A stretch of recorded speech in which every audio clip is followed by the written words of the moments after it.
Awalnya saya pengen bikin video mengenai iPhone 13 dan 13 Pro, karena ada rencana buat upgrade ke iPhone 13 Pro setelah hampir 2 tahun pakai iPhone 11 Pro Max. Tapi jujur saya nggak terlalu excited, soalnya nggak banyak hal baru yang ditawarin selain fitur ProMotion, yang akhirnya setelah telat selama bertahun-tahun, Apple baru nongolin layar dengan refresh rate 120Hz. Tapi pas nonton Apple event kemarin, saya malah jatuh cinta sama iPad mini generasi barunya, yang punya banyak fitur baru menarik yang menurut saya secara nggak sengaja justru Apple baru saja melahirkan segmen baru buat mengisi kekosongan market antara iPhone dan iPad. Yang mungkin cocok jadi solusi alternatif buat marketnya Galaxy Note yang sampai sekarang isunya nggak dilanjutin lagi, gara-gara Samsung fokus ke Fold series. Apple mini ini menurut saya malah cocok kalau disebut sebagai Apple Notes. Kenapa begitu? Soalnya ada 5 fakta keren yang dimiliki iPad mini generasi baru ini. Yang pertama jelas desain baru all screen-nya yang makin keren, makin minimalis, dan bodi berbentuk persegi yang bikin kelihatan lebih mewah. Jadi bikin kelihatan compact dan minimalis banget buat digenggam satu tangan. Di bagian atas juga ada Touch ID-nya, yang jujur aja saya lebih nyaman dibanding pakai Face ID. Selain itu display 8,3 inch-nya ini juga udah pakai Liquid Retina display, lengkap dengan True Tone dan P3 White Color Gamut, yang udah nggak perlu diraguin kualitas warnanya. Apalagi buat nonton film-filmnya Disney Plus dan Apple TV yang HDR-nya mantep.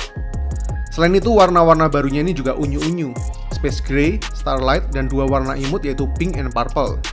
Dengan desain compact kayak gini, jelas bakal muat buat masuk di saku celana atau tas tenteng buat para wanita. Asli compactnya ini dapat banget menurut saya. Kedua, karena sekarang udah support sama Apple Pencil generasi kedua, udah fix makin memperkuat kesan Notes-nya.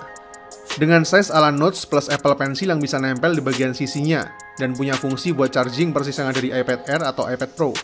Buat kerja, sketching, writing, sampai editing, size-nya ini jelas bakal nyaman dan compact banget. Ketiga, chipsetnya udah pakai A15 Bionic, chipset sama yang dipakai di iPhone 13 Pro, yang jelas jadi chipset tercepat buat kelas smartphone saat ini. Berkat A15 Bionic ini otomatis ngejadiin iPad mini ini gadget gaming yang menurut saya sangat-sangat ideal dengan layar 8,3 inch dan ukurannya yang pas banget di genggaman tangan.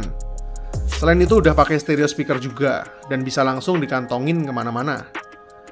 Dari kemarin saya masih nungguin Nintendo Switch OLED dan Steam Deck, tapi gara-gara ada iPad mini ini malah jadi auto berpaling.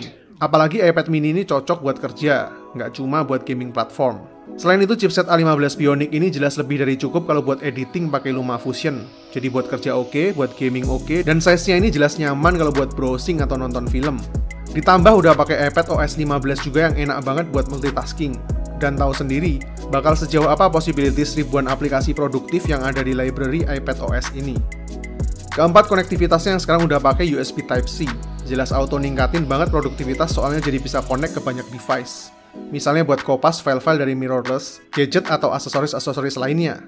Dan udah support juga sama 5G dan Wi-Fi 6, yang jelas kenceng dan bakal jadiin iPad mini ini lebih future-proof sampai ke beberapa tahun ke depan. Kelima, kameranya depan belakang sama-sama pakai 12 megapiksel. Kamera belakangnya juga bagus, udah aperture 1.8. Yang mantapnya lagi, front kameranya udah ada fitur center stage juga. Fitur kamera yang bisa ngikutin objek sama kayak yang ada di iPad Pro. Yang sekarang ini berguna banget buat nunjang aktivitas online meeting sampai ke vlogging. Dan yang jelas disediain juga beberapa pilihan aksesoris smart folio yang lucu-lucu. Saya yakin kedepannya juga bakal banyak banget pilihan aksesoris-aksesoris third party yang unik-unik dan keren-keren, yang semuanya bisa digenggam satu tangan dan masuk ke dalam kantong. Ada 2 jenis kapasitas storage mulai dari 64GB dan 256GB, dengan harga mulai dari $500.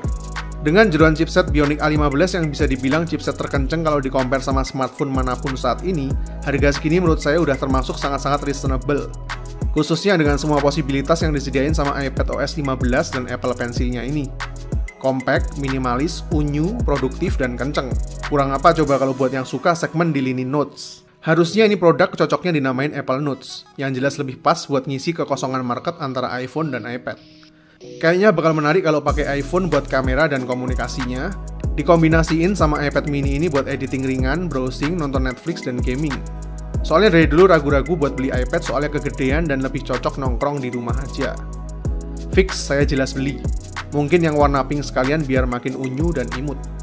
Oke, segitu dulu overview singkat saya. Tunggu video reviewnya pas saya udah hands-on Apple Notes ini. Maksud saya iPad mini generasi terbaru. Saya Vian, see you in the next videos.